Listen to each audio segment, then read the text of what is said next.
For 10 long years, Ekene believed he had everything a man could wish for. A thriving tech firm in the heart of Abuja, a beautiful house tucked in the leafy corners of Asakoro, and a wife, Ife, whose grace seemed beyond question. Their 2 children, Ibuka and Ezin, were the crown of his life.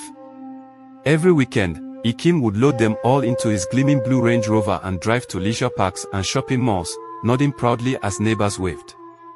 To the world, they were the perfect family. A storybook portrait framed in Sunday best. But life, as Ekene would come to learn, sometimes hides its sharpest knives in the warmest embraces. It began innocently enough, just a stray comment at a family New Yam Festival reunion. An aunt, Mama Ejiofor, flushed from too much palm wine, giggled and said, "Aha! But look at Ibuka. Is it just me, or does he look just like Bala?" Bala, the quiet, dark-skinned house gatekeeper who had worked for the family for almost 11 years. Everyone laughed it off, brushing away the thought like an annoying insect. But for Ekene, something shifted deep inside. A seed of doubt. A crack in the glass. At first, he tried to dismiss it. But curiosity has a way of growing into suspicion. Suspicion, into obsession. One evening, while the children slept, Ekene carefully collected strands of their hair without the knowledge of his Ife. All in search for the answer he feared most. 2 weeks later, the envelope arrived. Official. Clinical. Final. 0% probability of paternity. Twice. It was as if the walls themselves were closing in. Everything he knew, everything he loved, stood revealed as a mirage. That night, a storm raged over Asakoro.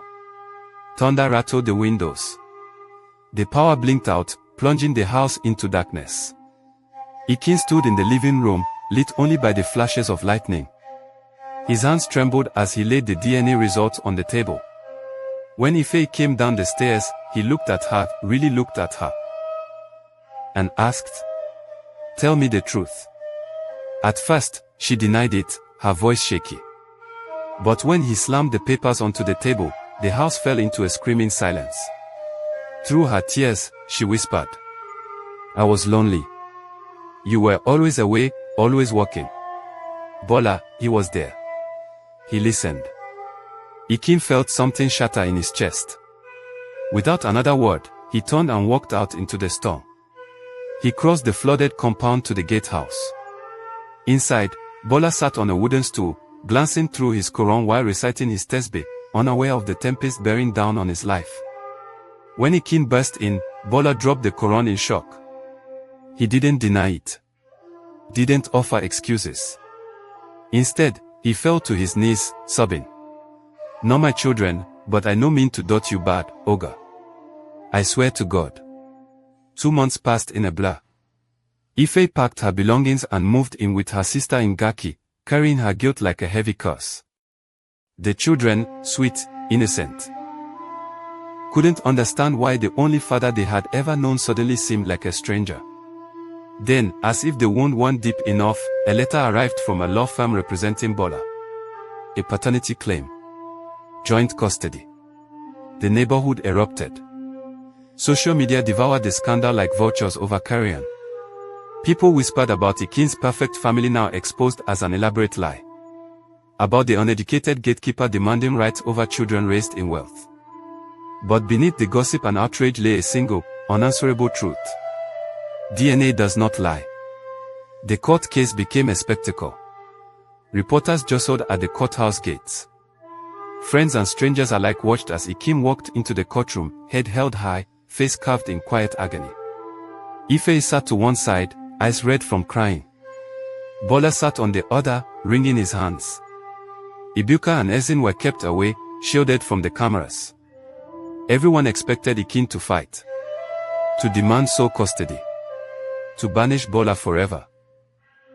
But when the judge finally asked him to speak, Ekene's voice was clear. Unshaken. He said, "I raised them. I named them. I taught them to ride their bicycles. I kissed their bruises. I listened to their prayers. Bala may be their father by blood. But fatherhood is more than biology. It is sacrifice. It is love without conditions. If he wants to be in their lives, he must earn that right, not through scandal or court orders, but by being present, by giving more than he takes. The courtroom fell silent. For a moment, the noise of the world disappeared.